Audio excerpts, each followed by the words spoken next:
Ads లేకుండా latest episode చూడండి. తను బయటికి వెళ్ళి ఇంటి పరువుని తీయకముందే నిజానిజాలు మనం తెలుసుకోవాలి. అలాగే అత్తయ్య. కుమారి, ఆ బ్యాగ్ తీసుకెళ్ళి లోపల పెట్టు. మీరు నాతో రండి.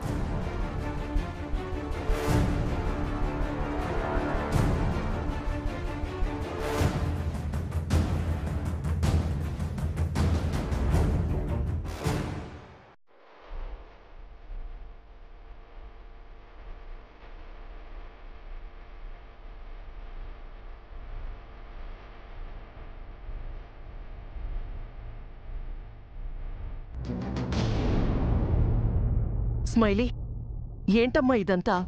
నాకు మీకు తెలిసినంతే తెలుసత్తయ్య. హంసపిన్ని తనేం చేయాలో తనకి చెప్పింది. కానీ ఇది విరాజ్ జీవితం స్మైలీ. తనెక్కడో ఉండి ఇంత సెన్సిటివ్ విషయాన్ని ఊరికినే ఎలా హ్యాండిల్ చేస్తుంది చెప్పు? అన్నీ తన ప్లాన్ ప్రకారమే జరుగుతాయి అత్తయ్య. ఇందులో విరాజ్ జీవితానికి ఎలాంటి ప్రమాదం లేదు. మనం చూస్తూ ఉందాం అంతే. ఈ పూట గడిస్తే చైత్రపీడ పెరిగిడైపోతుంది. డిఎన్ఏ టెస్ట్లో మధుర చెప్పింది నిజమైతే నష్టమేముంది అత్తయ్య గారు? ఆ చైత్ర కన్నా మీ చెప్పు చేతల్లో ఉండే ఈ అమ్మాయి మీ కోడలిగా ఉంటే మీకు బెటర్ కదా? స్మైలీ, అవును అత్తయ్య గారు. నాకంతా అయోమయంగా ఉంది స్మైలీ. నేను అర్జెంటుగా హంసతో మాట్లాడాలి. అత్తయ్య, మీరు అనవసరంగా కంగారు పడకండి. అయినా ఎక్కడో ఉండి ఈ మధురని హంసపిన్ని తీసుకొచ్చింది, అంతేగాని తనేమీ ఈ అమ్మాయిని డ్రామా ఆడమని చెప్పలేదు కదా. మధుర చెప్పిన మాటలు, తను చూపించే సాక్ష్యాలను బట్టి తను చెప్పేది నిజమని నాకైతే అనిపిస్తుంది. ఎలా అయితేనే అత్తయ్య గారు, మనకి కావాల్సింది చైత్రపీడ ఈ ఇంటి నుంచి విరగడవటం. అది జరిగితే చాలు కదా. హంసపిన్నికి ఎంతో కాన్ఫిడెన్స్ ఉంటే గాని ఇలాంటి స్టెప్ తీసుకుని ఉండదు. మీరేం టెన్షన్ పడకండి, అన్నీ మనం అనుకున్నట్టుగానే జరుగుతాయి.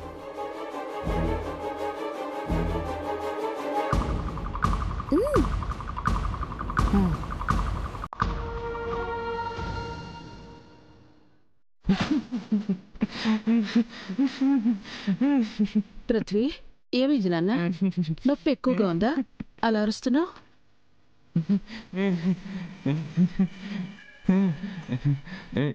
నొప్పి కాదు, హ్యాపీగా నవ్వుతున్నాను. ఇది నవ్వు ఏడుపో కూడా తెలిసి చావట్లేదు. నా కర్మ. అయినా పృథ్వీ, మూతి కాల్చుకుని హ్యాపీగా నవ్వటం ఏంటి నాన్న చిరాగ్గా? నాకు అందరూ న్యూస్ అలాంటిదేమో.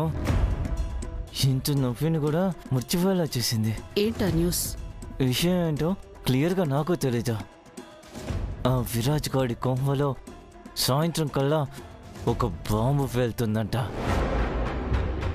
దాంతో విరాజ్ చైత్ర బతుకులో భూచక్రంలో నిప్పులు కక్కుతూ గిర్రమని తిరుగుతాయంట. స్మైలీ ఇందాకే మెసేజ్ చేసింది. నైస్. అక్కడ బిడ్డల్ని మాయ చేసి ఏదో సాధించాలని చూసిన వాళ్ళకి ఇది సరైన సమయంలో తగలాల్సిన సరైన దెబ్బ. Very good. బయట మనకి కావలసినట్టు బాగానే జరుగుతోంది, కానీ ఇంట్లోనే టార్చర్ కనపడుతోంది. మహి ఇక్కడ అడుగు పెట్టిన దగ్గర నుంచి లైఫ్లో ఎప్పుడూ ఫేస్ చేయని హింసని ఫేస్ చేయాల్సొస్తోంది. అది తెలియక చేస్తుందో, అది కావాలని చేస్తుందో అస్సలేమీ అర్థం కావట్లేదు. పృథ్వీ, నాకేదో అనుమానంగా ఉంది. లేదు, ఏ అనుమానం లేదు. తనకు అంతా తెలిసింటే పిచ్చిదానిలా నాతో ఎందుకు తాళి కట్టించుకుంటుంది? వాళ్ళ అమ్మ మీద ఉన్న కోపం తనకి ఏ నిజాన్ని కనబడనివ్వదు. ప్రస్తుతం మహి ఒక ట్రాన్స్లో బతుకుతోంది, అలానే బతకనిద్దాం. అయినా ఆ మహి కషాయిన్న వచ్చిన ఒక గొర్రెపిల్ల. అనుమానించాల్సిన అవసరం ఏముంది? అనవసరంగా ఆలోచించి టైం ఎందుకు వేస్ట్ చేసుకోవడం? Leave it ma'am.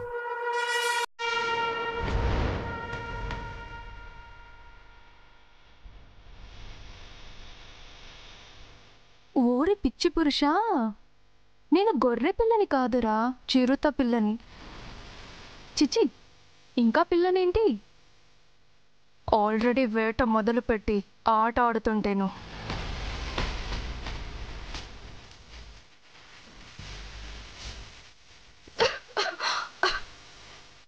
అబ్బో, మిరియాల పొడి ఘాటుగా ఉంది.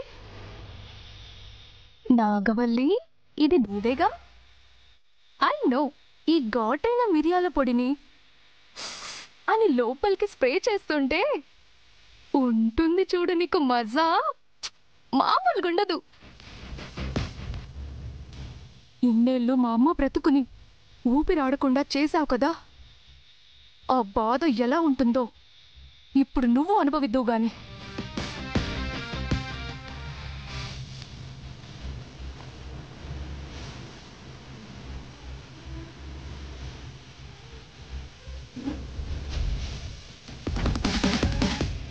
కాని పృథ్వీ, ఏదో ఒకటి చేసి ఈ పిచ్చి మొహాన్ని అడ్డం పెట్టుకుని ఆ అమ్మ ఒడిని మనం చేజిక్కించుకోవాలి. చాలా టైం వేస్ట్ అయిపోయింది. అలానెందుకు అనుకోను? సరైన టైం రాలేదు అనుకోవచ్చుగా. పని అవడం లేదని డిసప్పాయింట్ అవడానికన్నా ప్లాన్ వర్కౌట్ చేయడానికి సీరియస్గా వెయిట్ చేస్తున్నాం అనే యాంగిల్ చాలా బాగుంటుంది కదా. అయినా మహి అనే గొర్రెపిల్ల మన చేతిలోనే ఉందని చెప్పాను కదా. ఏ తొందర లేదు, నిదానంగానే వర్కౌట్ చేద్దాం.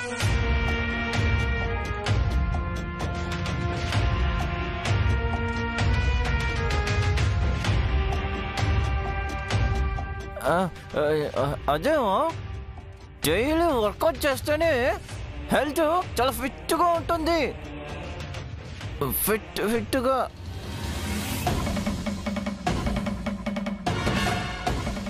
అయ్యో మహి, ఇంట్లో ధూపం వేస్తున్నావేంటమ్మా? దాన్ని తీసే ముందు. అదేంటా ఆంటీ, ఇంట్లో ధూపం వేస్తే మంచిదంటారు కదా, మీరేంటి వద్దంటారు? అమ్మా, అయ్యయ్యో, దగ్గుతున్నారేంటి ఆంటీ?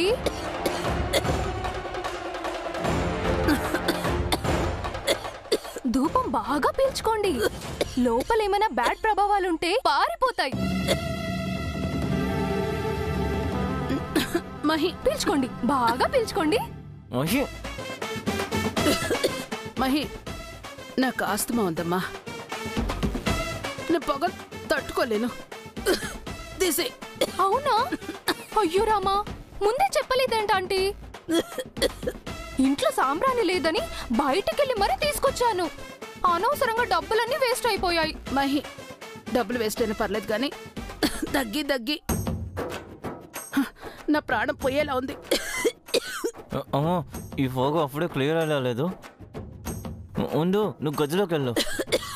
అవునాంటీ, మీరు గదిలోకి వెళ్ళి రెస్ట్ తీసుకోండి, నేను మిగతా ఇల్లంతా ధూపం వేసుకొస్తాను. వెళ్ళండి వెళ్ళండి వెళ్ళండి. అమ్మా, వెళ్ళవే, రెస్ట్ తీసుకోవడానికి కాదు, రెస్ట్ అండ్ పీస్ అయిపోవడానికి.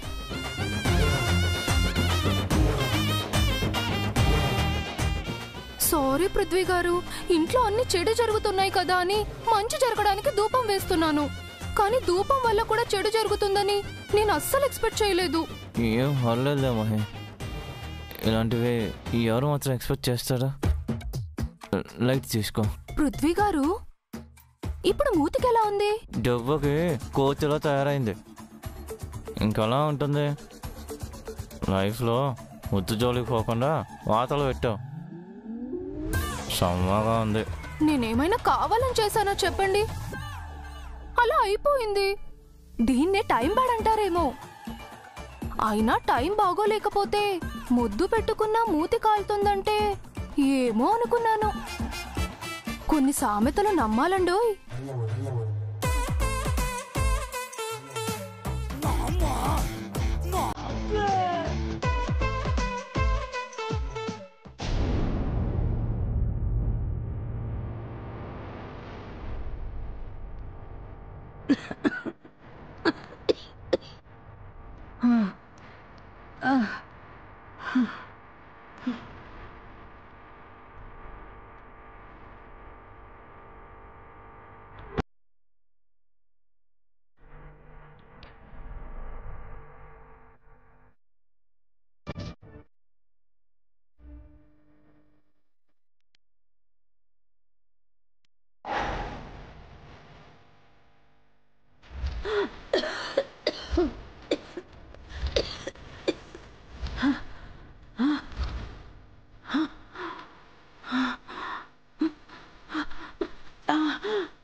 పృథ్వీ పృథ్వీ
తప్పు చేశానా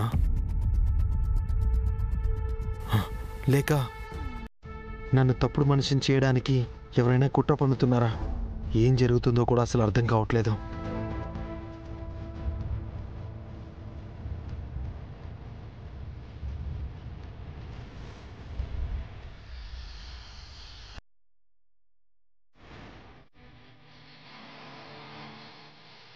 కన్నయ్య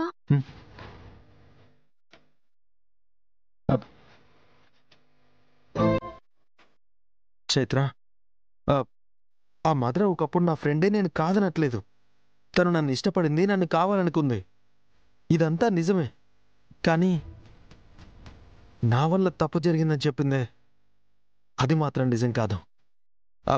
నేను ఏ రోజు తనతో హద్దు మీరి ప్రవర్తించలేదు. నేను ఏ తప్పు చేయలేదు చైత్ర,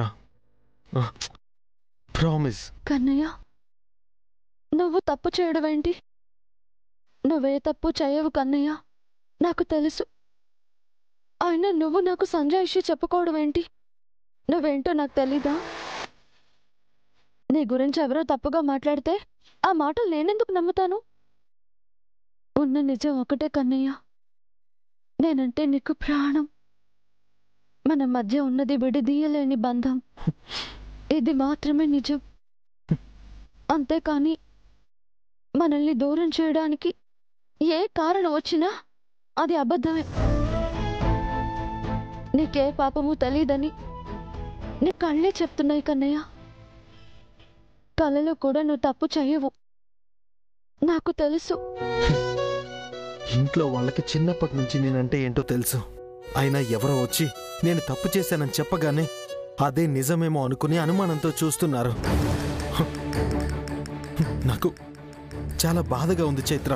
కన్నయ్య, ఇలాంటి బాధలు మన జీవితంలో జస్ట్ పాసింగ్ క్లౌడ్స్ అనేది గుర్తుపెట్టుకో. మన వ్యక్తిత్వం మన ఆస్తి. దాన్ని ఎవరో తక్కువ చేసినంత మాత్రాన దాని విలువ పడిపోదు. దాని గురించి నువ్వెందుకు ఇంత బాధపడ్డం? ఈ ఇంట్లో అందరికీ లైఫ్ని ఎంజాయ్ చేస్తూ టైంని సరదాగా గడిపేసే విరాజ్ మాత్రమే తెలుసు. నిజమైన నిన్ను వాళ్ళెప్పుడు చూసుండరు. నిన్ను నేను మాత్రమే కదా చూశాను.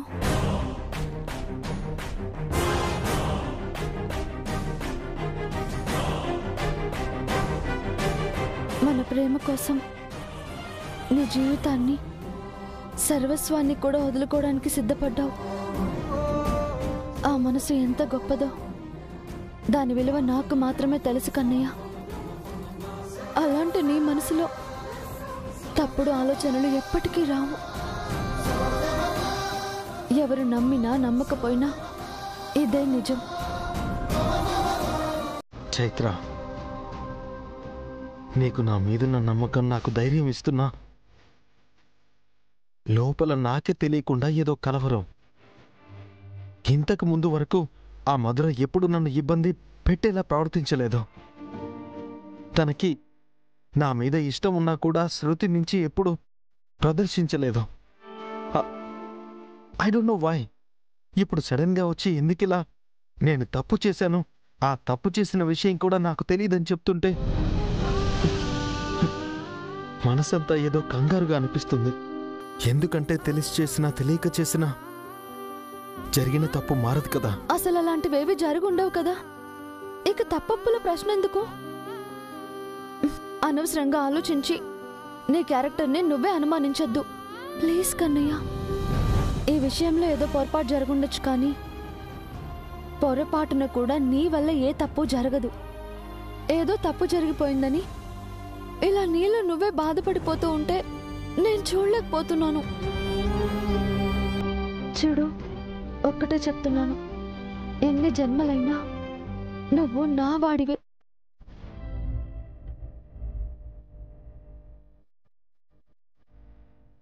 మనిద్దరి మధ్య ఉన్న ప్రేమ అనే బంధాన్ని తెంచేసే శక్తి ఎవ్వరికీ లేదు. కన్నయ్య, ముందు ఈ కుట్రకి కారణం ఎవరో తెలుసుకుందాం. అదే ఈ సమస్యకి పరిష్కారం. నువ్వు బాధపడద్దు కన్నయ్య.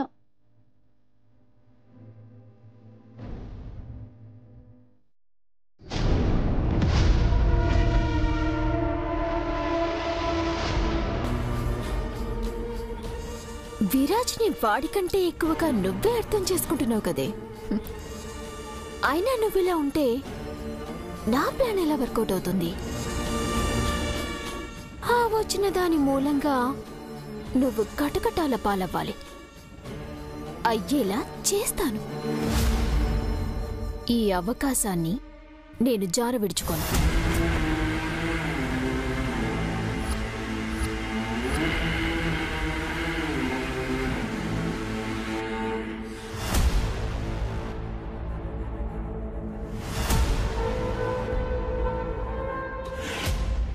చైత్ర, ఈ పరిస్థితుల్లో నిన్ను చూస్తుంటే చాలా బాధగా ఉంది చైత్ర. నీకిలా సవతిపోరు ఎదురవుతుందని ఎక్స్పెక్ట్ చేయలేదు. ఏం మాట్లాడుతున్నావు స్మైలీ?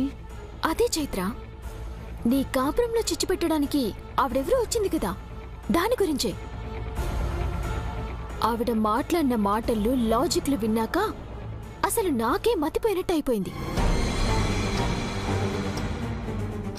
ఆఫ్టర్ ఆల్ నువ్వు తాళి మాత్రమే కట్టించుకొని భార్యవైపోతే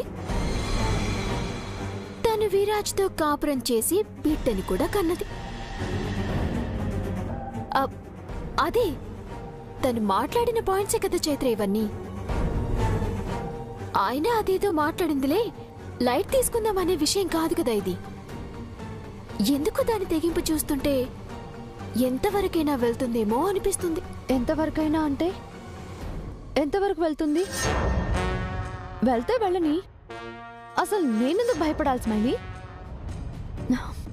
చూడు, నేను నా భర్త విషయంలో కాన్ఫిడెంట్గా ఉన్నాను. నాకు తెలిసే నువ్వు కాన్ఫిడెంట్గానే ఉంటావని. ఈ కాన్ఫిడెన్స్ని నేను దెబ్బతీసి నీలో దిక్కుతోచిన భయం పుట్టిస్తాను. అంటే నీ నమ్మకం గొప్పదే చైత్ర, కాదనను. కానీ ఆ వచ్చినావిడ చెప్పిన మాటలు వింటుంటే ఏదో పైపైన మాటల్లా అనిపించడం లేదు కదా. ఆ బిడ్డ తనకు విరాజ్కి కలిగిన బిడ్డ అని ఉత్తి నోటి మాటగా చెప్పలేదు కదా చైత్ర.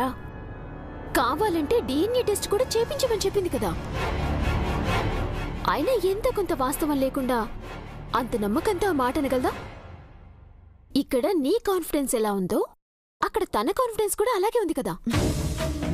చైత్ర, లైఫ్ అన్నాక తెలియకుండానే కొన్ని పొరపాట్లు జరుగుతూ ఉంటాయి. ఇక్కడ కూడా ఏదైనా పొరపాటు జరుగుంటుందని మనం ఎందుకు అనుకోకూడదు? అందుకే కాస్త ఆలోచిస్తే మంచిదేమో చైత్ర.